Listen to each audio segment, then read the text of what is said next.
Hello, shall we make carnation with Daiso color paper? First, get color cream paper from Daiso. Cut the red paper into 4 equal parts.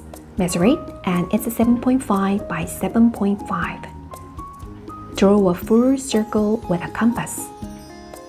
Staple the center to hold it in place. Cut along the line with pinking shears. Gather the petals one by one. Attach a thick double-sided tape to the back of the petals. Stick it on a card and you will have a beautiful carnation card.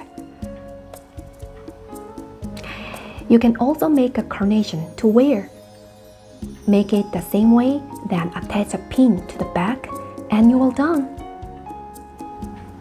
Your parents will love a handmade carnation this year. Have a happy Parents' Day, everyone!